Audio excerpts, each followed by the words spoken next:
BJP जैसी इतनी बड़ी पार्टी से कैसे लड़ेगी आप कांग्रेस? जब इतनी बड़ी कहती हैं तो इतनी पे इतना जोर क्यों देते हैं? कितनी बड़ी है? 1231 विधायक उनके हैं, 700 कुछ विधायक हमारे, इतनी भी बड़ी नहीं है ना। 303 सांसदों वाली पार्टी है एक दिन ये 2 थे, हाँ। आज यहाँ पहुंचे हैं, फिर 2 पे पहुंच जाएंगे हो सकता है। हार जीत उतार चढ़ाव राजनीति का हिस्सा है, लोकतंत्र का हिस्सा है। इसे हम भी स्वीकार करते हैं, इसे इन्हें भी स्वीकार करते हैं। मोदी युग लेकिन जब ये से शुरू स्वीकार हुआ है नहीं लगातार करते। ग्राफ गिरा नहीं है मोदी कांग्रेस युग, पार्टी का। युग क्या युग? या तो सतयुग होता है, या तो द्वापर होता है, या तो कलयुग होता है, या तो त्रेता होता है। मोदी युग क्या है? हाय हेलो, स्वागत है आपका हमारे चैनल पर। आज अरमान प्रतापगढ़ी जो है वो चित्रा त्रिपाठी को बहुत अच्छे से यहाँ पर धोने वाले हैं।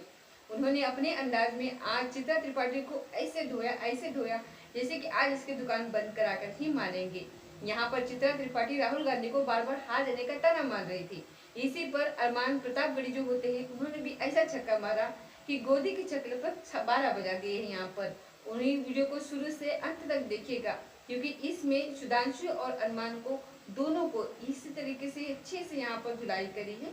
आपको यहाँ पर पूरी वीडियो देखते आते हैं, आप पूरी वीडियो यहाँ पर देखिए और तभी बताइए कि यहाँ पर चित्रा त्रिपाठी जो है और सुधांशु त्रिवेदी जो है, इनको इतने अच्छे से यहाँ पर अरमान प्रतापगढ़ी ने धोया है कि अगर आप अरमान मीडिया जो एंकर है, जो हमेशा बीजेपी की हमेशा मतलब की सिफारिश करती रहती हैं, उनको यहाँ पर इनका आईना बहुत अच्छे से यहाँ पर दिखाया है। यहाँ चित्रा त्रिपाठी ने बार बार राहुल गांधी को हारने का ताना मार रही थी, तो यहाँ पर अरमान प्रतापगढ़ी ने बहुत अच्छे से यहाँ पर चित्रा त्रिपाठी को यहाँ पर जवाब दिया है। तो चलिए वीडियो को शुरू करते हैं और देखते हैं यहाँ पर इन दो लोगों की धुलाई। वीडियो दिखाते हैं। बीजेपी जैसी इतनी बड़ी पार्टी से कैसे लड़ेगी कांग्रेस? बताता हूँ, पहले ये देखो। जब इतनी बड़ी कहती हैं तो इतनी पे इतना जोर क्यों देते हैं? कितनी बड़ी है? 1231 विधायक उनके हैं, 700 कुछ विधायक हमारे, इतनी भी बड़ी नहीं है ना। 303 सांसदों वाली पार्टी है एक दिन ये 2 थे, हाँ। आज यहाँ पहुंचे हैं, फिर 2 पे पहुंच जाएंगे हो सकता है। हार जीत उतार चढ़ाव राजनीति का हिस्सा है, लोकतंत्र का हिस्सा है। इसे हम भी स्वीकार करते हैं, इसे इन्हें भी स्वीकार करते हैं। मोदी युग लेकिन जब ये से शुरू स्वीकार हुआ है नहीं लगातार करते। ग्राफ गिरा नहीं है मोदी कांग्रेस युग, पार्टी का। युग क्या युग? या तो सतयुग होता है, या तो द्वापर होता है, या तो कलयुग होता है, या तो त्रेता होता है। मोदी युग क्या है? उनके युग में कांग्रेस पार्टी का ग्राफ लगातार गिर रहा है। नहीं, देखिए। तो बीजेपी कहती है मोदी युग में कांग्रेस पार्टी जा रही है। इसी युग में लगातार लोकतांत्रिक मूल्यों के लिए सड़क से संसद तक लड़ रहे हैं, जनता के मुद्दों पर लड़ रहे हैं, महंगाई पर लड़ रहे हैं। हम सवाल कर रहे हैं कि रसोई गैस 400 की जो थी वो 1150 की क्यों हो गई? हम प्रश्न कर रहे हैं, हम इनसे लगातार पूछ रहे हैं। और सुधांशु जी, रसोई गैस पे तो बीजेपी जवाब बिल्कुल मैं देगी। जवाब देता हूँ। पहली बात, युग कोई भी हो, अगर राहु काल लग जाता है तो फिर सारा युग जो है वो ध्वस्त हो जाता है। अब जो इन्होंने रसोई गैस की बात कही, मैं कहता हूं सब लोग अपने अपने मोबाइल खोलिए और देखिए, जनवरी 2014 में एलपीजी गैस का सिलेंडर 1241 रुपए का था। आज कोविड के बाद, रशिया यूक्रेन वार के बाद, जब पूरे दुनिया की अर्थव्यवस्था पूरी तरह ध्वस्त होती चली जा रही, उसके बाद भी 1100 रुपए का है। ये क्या हो गया? ये क्या सुन रहा हूँ मैं? चित्रा जी, यही बात तो है ठीक ना है कि आप सवाल पूछेंगे यहाँ का तो लेके जाएंगे आपको आंकड़ों की ऐसी बाजीगरी बताएंगे, जनता को तो इतने का था, इतने का मिलता था। मैं आपसे बहुत विनम्रता से एक बात कर रहा हूँ सुधांशु जी, आंकड़ों की बाजीगरी अपनी जगह है। आप बताएंगे कि 9 सिलेंडर देते थे, आज प्रधानमंत्री उज्ज्वला योजना से जो मिलने वाले गैस सिलेंडर है उसको कोई रिफिल करा पा रहा है? आप ग्रामीण अंचलों में जाइए, महिलाओं से बात करिए। फिर भी ये क्यों जीत जाते हैं? सिलेंडर में इमरान प्रतापगढ़ी जी, ये बड़ा काट सवाल है। करके लोग उसके नीचे लकड़ी जला करके खाना बना रहे हैं। ठीक है, ये बड़ा सवाल है। अब आप बड़ा कह रहे हैं सवाल ये महंगाई है, बहुत बड़ा है, ये बड़ा बेरोजगारी सवाल मुद्दा है कि ये जीत क्यों मुद्दा, जाते हैं? है ये मुद्दा, लेकिन उसके बावजूद अगर ये जीत रहे हैं तो इसका मतलब आप समझ रहे मैं हैं। रीजन बता रहा हूँ। मैं बता नहीं, ये प्रश्न इन्होंने हमसे पूछा है, जीत क्यों रहे हैं? अब ये मत मुझे कहिएगा ईवीएम में गड़बड़ी है। नहीं। फिर वो ईवीएम गुजरात में नहीं, चुनाव में वैसे अच्छा मैं था। ये बिल्कुल नहीं कहूंगा कि इस चुनाव में ईवीएम को किसी ने दोष नहीं दिया, ये एक अच्छी बात है। गड़बड़ी है। मैं ये भी नहीं कहूंगा कि मीडिया में गड़बड़ी है। देखिए, हम एक दूसरे के पूरक हैं, मीडिया और सियासत दोनों एक दूसरे के पूरक हैं। हम भी नहीं है तो आप भी नहीं है, आप नहीं है तो हम भी नहीं है। हमें आप बुलाते हैं, हमारा स्वागत करते हैं इसलिए क्योंकि हमारी जरूरत है आपको, आपकी जरूरत हमें भी है। हम एक दूसरे को सम्मान दें, एक दूसरे की सच्चाइयां देश को दिखाएं। तुम्हारी बज़्म के बाहर भी एक दुनिया है मेरे हुजूर, बड़ा जुर्म है ये बेखबरी। हम एक दूसरे के साथ हैं, हम एक दूसरे के पूरक। बेखबरी रहती तो खबर देने के लिए यहाँ क्यों बुलाते हैं आपको? मैं व्यक्तिगत, मैंने कहा ना, सूरत में चुनाव हुआ, अगले दिन 30 से ज्यादा हीरा कारोबारियों के यहाँ छापे पड़ने शुरू हो गए। टाइमिंग का खेल कितना शानदार है, आप इसे नहीं मानेंगे कि एजेंसियों का दुरुपयोग है। अब सुप्रीम कोर्ट ने तो कहा ही था सीबीआई तोता है क्या? हाँ। कि आप आप ही के समय में कहा था ना? एजेंसियों का सदुपयोग कर लीजिए चुनावों के समय पे। और उसके बाद फिर ये कहिए कि ये जीत क्यों जाते हैं। हम भी परेशान हैं, जीत क्यों जाते हैं। मुद्दे पूरे देश में इनके खिलाफ हैं, हम भी परेशान हैं, देख रहे हैं। मैंने कहा ना 100, मैं मोरबी होके आया, 54% मैं से ज्यादा वोट प्रतिशत मोरबी होके आया हूँ। अब मैं मैंने जवाब कहा ना दे दूं। लाशें बिछी थी फिर भी जीत गए। अब तो देश से सवाल पूछ रहा है कि भाई देखिए- और कैसे, तुझको कितनों का लहू चाहिए अर्ज़े वतन, कितनी आहों से कलेजा तेरा ठंडा होगा। तो हमें भी तो पूछना है।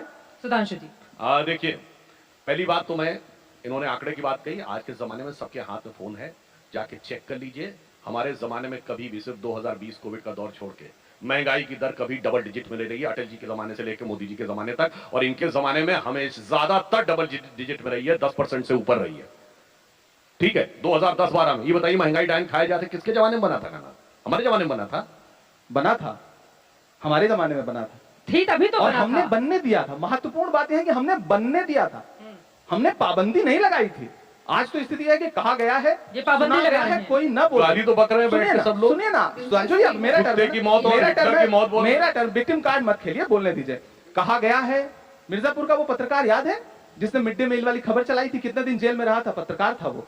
और भी कितने पत्रकारों का उदाहरण दूं। याद है आपको, जब हाथरस में रात के 2 बजे आपकी पत्रकार महिला साथी कवर कर रही थी, तो पुलिस कैसे बाड़बंदी कर रही थी। ये आज हमको स्वतंत्रता की बात कर रहे हैं। कहा गया है, सुना गया है, कोई न बोले। ज़बान दराजों को मशवरा है, कोई न बोले। अजीब लुकनत पसंद हाकिम से वास्ता है, जो चाहता है, जो सोचता है, कोई न बोले। बोले ना कोई। आज आप गाना लिख दीजिए, महंगाई पे जेल चले जाइएगा। अरे आप इतना तो बोल रहे हैं, कह रहे हैं बोलने नहीं दिया जाता है। हम ये बोल तो रहे हैं, कमाल हो गया। हम बोल रहे हैं अरे ना। आप कौन हैं? हम तुम्हारे पापा हैं। मैं इसलिए जिंदा हूं कि मैं बोल रहा हूं। सब लोग बोल रहा है। दुनिया किसी यहाँ को पे मेरी बैठा कहानी हुआ नहीं हर लिखती। शख्स बोल रहा है, मेरी बात किसकी सुनिए। जुबान पर ताला कहाँ- लगा हुआ है? कितने पत्रकार जेल गए आपको नहीं पता है? नहीं यहाँ गए। पर नहीं, एक कम से सेकंड कम सर, पत्रकार आपकी साथियों का बात तो सही है। पक्ष देखिए, लीजिए। एक सेकंड, बिल्कुल चित्रा मैं जी, दे रही कम से हूँ कम पत्रकार नहीं, साथियों का आप तो मेरी पक्ष बात लीजिए। सुनिए। आप अगर ये कहेंगे कि जुबान पे ताला क्यों नहीं है, पूछा जा रहा है सवाल। वाराणसी में एक पत्रकार ने खबर दिखाई, डीएम साहब ने बुला करके क्या हाल किया, मिर्जापुर में जेल भेज दिया। आप कह रहे हैं कि पत्रकारों के मतलब सब स्वतंत्रता है, आप मानते हैं? इमरान जी, अगर देखिए, आप सरकार अगर की पत्रकारों तारीफ के करेंगे दर्द तो पर हम आ स्वतंत्रता जाएंगे, है। एक सेकंड आप सर, सरकार मुद्दे की गौर तारीफ हो करेंगे जाएंगे। तो आप मेरी बात स्वतंत्रता है, सुनिए। सरकार की तारीफ यही वो नहीं देश है करेंगे तो जहाँ पर एक वक्त स्वतंत्रता ऐसा आया नहीं था है। जब काला अखबार भी निकला था, और उस दौर को बताने की जरूरत यही नहीं वो दौर है हमारे जब स्क्रीन भी काली हुई थी टीवी चैनल की। ठीक। गजब बेइज्जती है। आपकी पार्टी के भीतर इतना सिर्फ उटोबल है, चाहे राजस्थान और हिमाचल प्रदेश, इनके वहाँ आज चुन लिए गए भूपेंद्र पटेल जी। हाँ, आपके चुन लिए वहाँ गए। सिर्फ उटोबल अभी चल रहा है। हमारे सिर्फ फटोवल पे आप बात कर रही हैं। विजय रूपानी जी क्यों हटाए गए थे पता है आपको? नहीं पता होगा। आप पूरी- बताइए, पूरी आप बता कैबिनेट दीजिए। हटा दी गई, हाँ। कोई बोल नहीं सका। फिर भूपेंद्र जी किसको चुन लिए लेना गए। चाहिए था? उत्तराखंड में 3 मुख्यमंत्री बदले गए, कल किसी को ने तो ये सवाल क्यों की? चित्रा त्रिवेदी। नहीं की ना, सुधांशु कर ही नहीं जी, सकते, यहाँ बोलने की जरूरत कर ही नहीं नहीं है। सकते। सारे हमारे यहाँ सवाल लोग बोल रहे हैं, बेटी कर रही है। लोकतंत्र है, आपकी वहाँ बोलते क्या आंतरिक निकल लेते हैं लोकतंत्र दूसरी है, तरफ। आंतरिक लोकतंत्र है। हमारे लोग ये बोलेंगे अभी नहीं तो भी मीडिया को बोल मसाला रहे हैं। कैसे ये मिलेगा? तो भी अच्छा है, यही कारोबार बात चल रहा है, ठीक है। जब यही नहीं, अभी और सुनिए। दोनों आपके लोग बोलते कहाँ हैं, वो लोग तो देखिए, निकल लेते हैं इधर से उधर। इनको लगता है, सर फुटबल चले, देखिए, आपको वो सर फुटबल लग रही होगी, मेरे लिए वो आंतरिक नहीं लोकतंत्र नहीं, है। हम बता रहे हैं, बहुत अच्छा। बहुत वो कह रहे हैं आपके वहाँ तो आंतरिक लोकतंत्र नहीं, है नहीं, हमारी नहीं, दिल्ली से नाम होता- लेकर चला जाता है। होता तो आप बताइए, होता तो बता एक झटके हमारी- में बिना चुनाव के जेपी नड्डा जी फिर से अध्यक्ष हो गए। हमारे यहाँ राष्ट्रीय अध्यक्ष वोटिंग से चुने गए। और कौन कितने साल रहा है, आंतरिक लोकतंत्र- गिनाया जाए क्या उसको? कमाल देखिए, है। हमारे और इनमें जमीन आसमान का अंतर है। कारण होना ये भी है चाहिए। कि ये सत्ता केंद्रित लीडर आधारित पार्टी है, हम विचारधारा केंद्रित कैडर आधारित पार्टी है। इसलिए आज की क्यों, हम 71 साल से आज तक भाजपा में कोई वर्टिकल डिवीजन नहीं हुआ है। हमेशा हमारे यहाँ सहज परिवर्तन हुआ है, और इनके 137 साल के इतिहास में कोई 20 साल बता दे जो डिवीजन है वो। और अंतिम प्रधानमंत्री जो बोलूं इनके हुए, मैं? एक मिनट, बोलूं अंतिम मैं? प्रधानमंत्री डॉक्टर मनमोहन सिंह, उनकी जुबानी बोल रहा हूं। प्रणब मुखर्जी जी के पुस्तक विमोचन के समय उन्होंने खुद बोला मंच से कि जब मुझे प्रधानमंत्री बनने को कहा गया तो मैं प्रणव दा के पास गया। मैंने कहा प्रणव दा आप मुझसे अधिक योग्य हैं, प्रणव दा आप सबसे अधिक योग्य हैं, मगर मैडम ने मुझे कहा है प्रधानमंत्री बनने के लिए। तो आपका लोकतंत्र नेहरू जी से लेके और सरदार मनमोहन सिंह तक सबने देखा। इमरान, देखिए सुधांशु जी, आप ये कह रहे हैं कि हमारे यहाँ से छोड़ के लोग दूसरी जगह चले जाते हैं। हाँ चले जाते हैं। आपके यहाँ से छोड़ के जाएं कहाँ? अडवाणी के बेचारे कहाँ जाते? जोशी जी कहाँ जाते? सिद्धरमैया जी, इनके येदियुरप्पा जी कहाँ जाते? कोई जगह है क्या? जाएंगे ईडी सीबीआई जितना कुछ है सब पीछे पड़ जाएगा। तो इससे है चुप होके बैठे रहो। एक नई पार्टी इनके यहाँ बनी है, उसका नाम है मार्गदर्शक मंडल पार्टी। वहां जाते हैं लोग, आराम से बैठते हैं, बिल्कुल आराम से, अंदर की बात बोल नहीं सकते, एक शब्द नहीं बोल सकते, नहीं जा सकते, कहीं नहीं जा सकते। वही एक पार्टी है जहां जा सकते हैं। दूसरी बात, अब ये कह रहे हैं कि आंतरिक लोकतंत्र, नेहरू जी का हवाला देके इतिहास में चले जाएंगे। विचार कहेंगे हम वैचारिक रूप से बड़े सुदृढ़ लोग हैं। जिन्ना के साथ मिलकर के सरकार बनाने वाली विचारधारा आज ये कहेगी नेहरू जी को कोसेगी। नेहरू जी ने इस देश के लिए जो किया है उसको स्वीकार नहीं करेंगे, क्योंकि किसी का बेहतर स्वीकार कर ही नहीं सकते। बस कोसो, उस समय देश की परिस्थितियां कैसी थी उस पर चर्चा नहीं करेंगे, बस नेहरू जी के कद को छोटा करना चाहें, नहीं छोटा होगा। कितना भी प्रयास कर लीजिए सुधांशु जी, नेहरू जी का कद इतना बड़ा है, इतना बड़ा है कि आप कोई भी जब उनकी आलोचना करने के लिए उनके साये में खड़ा होगा तो बहुत बौना नजर आएगा। अब दूसरी बात मनमोहन सिंह जी और प्रणव दा की, मैं भी ये मानता हूं कि आप मोदी जी से ज्यादा योग्य हैं, ज्यादा पढ़े लिखे हैं, ज्यादा डिग्रियां हैं आपके पास, आपको प्रधानमंत्री होना चाहिए, लेकिन आप नहीं है। सबसे ज्यादा डिग्रियां किसके पास थी? आप नहीं है। मनमोहन सिंह के पास थी ना। तो क्या हुआ? बने ना, क्या हुआ? 10 साल अच्छा बताइए, आपके पास भी आप बन जाइए, बात करिए भाजपा वालों से, आपको बना दें, लगे कि हाँ पढ़ा लिखा प्रधानमंत्री आया है, मैं स्वागत करूंगा, मुझे बेहद खुशी होगी सुधांशु भाई, मुझे लगेगा मैंने जिसके साथ बहस की आज वो प्रधानमंत्री है, मुझे अच्छा लगेगा। आज मैं जवाब अच्छा हो अगर ऐसा हो जाए, आपको जवाब दे, मैं दुआ करूंगा भाई के लिए। अभी आपने एक बात बोली, ये बताइए, आप तो शायर हैं, अकबर इलाहाबादी कैसे शायर थे? अब ये आपके टेस्ट बड़े पे करता है, थे आपके टेस्ट पे डिपेंड करता है ना। आपके हिसाब से बड़े शायर थे कि छोटे किसी भी शायर के बारे में हमसे राय लेने से बेहतर है आपकी नजर में वो बड़े शायर थे कि नहीं थे? नहीं, बहुत बड़े शायर थे, अच्छे शायर थे, इसमें कोई दो राय नहीं। अब ये अकबर इलाहाबादी का शेर है, कौम के गम में खाते हैं डिनर हुक्काम के साथ, रंज लीडर को है बहुत मगर आराम के साथ। किसके लिए है? मोतीलाल नेहरू और जवाहरलाल नेहरू के लिए कि दिन में कांग्रेस के लिए धरना, शाम को अंग्रेज अफसरों के साथ डिनर। 100 साल पहले कहा गया, हमने छोटा नहीं किया जनाब, आपने खुद किया है।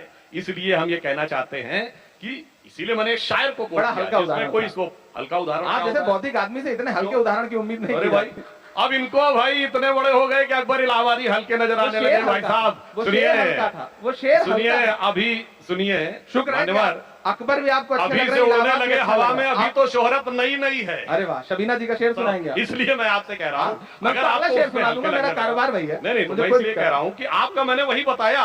अरे मैं तो आपकी विकेट पे आके बैटिंग कर रहा हूँ भाई, इसलिए मैंने वो आइए हमारी पिच पे आइए। और मैं जो यही तो आपको, अच्छी बात है ना, अच्छा, भाजपा मैंने जो चाहती है कि आपको उसकी बताया, पिच पे जाएं हम, अच्छा, ये हमारी पिच पे आके बैटिंग अच्छा, कर रहे हैं, ये अच्छी सुनिए, बात है, मुझे जो खुशी मैंने है इस आपको बात। बताया, पहली बार सुधांशु जी किसी दूसरी की पिच पे जाके अच्छा। बैटिंग करने को मजबूर हुए। नहीं, हम तो दूसरे की पिच पे आके बैटिंग करते हैं और आपकी पिच पे आपको बैटिंग करके जवाब दिया मैंने। अब मैं आपसे पूछ रहा हूँ, हमने इतने नेता आपके गिनाए 60 साल में, आपको तो ध्यान भी नहीं होगा, ये सब मोदी जी की वजह से छोड़ के मेरी बड़ी उम्र कम है, मेरी ये बताइए। कहाँ है? नहीं, हम तो हमारी और आपकी दोनों को उम्र से पहले बता रहे हैं। नहीं, ये बताइए, आपकी हमसे ज्यादा है भाई। बिजली कप्पा कामराज मोदी जी की वजह से छोड़ गए थे, चौधरी चरण सिंह, नीलम संजीव रेड्डी मोदी जी की वजह से छोड़ गए थे, इसका मतलब जगजीवन राम देवराज मोदी जी की वजह से छोड़ गए थे। मतलब आप मान रहे हैं आपने ठीक है, चलो लौट आते हैं, भारत जोड़ो यात्रा पर हो गई, अडवाणी जी, आपने अपने टर्न पे मुरली मनोहर जोशी जी का जो हाल है वो मोदी जी की वजह से है। इसका ठीक मतलब है। सुधांशु जी मान रहे हैं, सुधांशु जी मान रहे हैं कि अडवाणी जी का, मुरली मनोहर जोशी जी का, येदियुरप्पा जी का जो हाल है वो मोदी जी की वजह से है। अरे भाई, आप क्या बात कर, हमारे यहाँ जो छोड़ के गया वो लौट के आया और उसने देखा कि मान सम्मान बेचारा कहाँ जाएगा? नहीं, आपने अपने टर्न पे बोलिए, कहाँ जाएगा? आपने अपने टर्न। बंद करो हाथ जोड़ के। मैं आपके जिन्ना जी दोनों लोगों ने किसकी शपथ लेकर के सरकार बनाई थी? किसकी शपथ लेकर सरकार बनाई? तब तो संविधान भी नहीं बना था। सुनिए, भारतीय जनता पार्टी भारतीय जनसंघ की तो थी नहीं, किसके जमाने की बात कर रहे हैं? आज ये कहेंगे कि हमारा उनसे नहीं, रिश्ता ही नहीं था। किसके जमाने की बात कर रहे हैं? आज ये कहेंगे कि उनसे नहीं, आप बताइए ना। आप ही तो कह रहे हैं कि मैं अरे आप विचारधारा वाली बताइए ना। पार्टी हूं। अच्छा चलिए, मैं वैचारिक चलिए, आप पार्टी हूं। दूसरी बात हम कह रहे हैं, सुनिए, आप दूसरी बात। सुधांशु जी, मेरी बात पूरी होने दीजिए ना। आप मुझे रोकेंगे, आप मुझे रोकेंगे, मैं चुप हो जाता हूं। मैं आपसे उम्र में छोटा हूं, लेकिन अब छोटों का भी सम्मान करिए भाई। यही तो कह रहा हूं ना कि बोलने दीजिए। आप संसद में माइक बंद कर देंगे, यहाँ आवाज दबा देंगे, ऐसा तो नहीं चलेगा ना। मैं ये कह रहा हूं चित्रा जी, हम आज डिबेट करने कहाँ हैं? जब भी आप तात्कालिक बातों पे बहस करेंगे, ये आपको ले जाएंगे 1947 से पहले, अतीत में। अतीत का मातम करेंगे, वर्तमान पे बात नहीं करेंगे। हिमाचल हारे हैं, गुजरात जीते हैं, दिल्ली हारे हैं। 3 राज्यों में चुनाव था। इसी एमसीडी में रक्षा मंत्री, फलाना मंत्री, ठिकाना मंत्री, कौन नहीं उतार दिया गया? अरे उनके जाते तो हैं, आपके तो जाते भी अरे नहीं हैं। कमाल है, बिना उनके गए, जाते तो हैं कम से कम। बिना गए चित्रा जी, सड़क पर उतरकर बिना गए, नेताओं सुनिए, को लड़ते हुए दिखना तो चाहिए कम से एक कम। अकेली प्रियंका आप गांधी ने, बताइए, मोरबी में कौन गया कांग्रेस का बड़ा नेता? मोरबी पे इतना नाराज क्यों हो रहे हैं? मोरबी के जिक्र आपको तकलीफ क्यों हो रही है? बिल्कुल क्यों तकलीफ हो? नहीं होनी चाहिए। मैंने रिपोर्टिंग की है, मैं भी मोरबी, मैं गया हूँ, मैं मोरबी गया हूँ, मैं गया हूँ मोरबी, मैं मोरबी में सभा करके आया हूँ। मेरी बात सुनिए,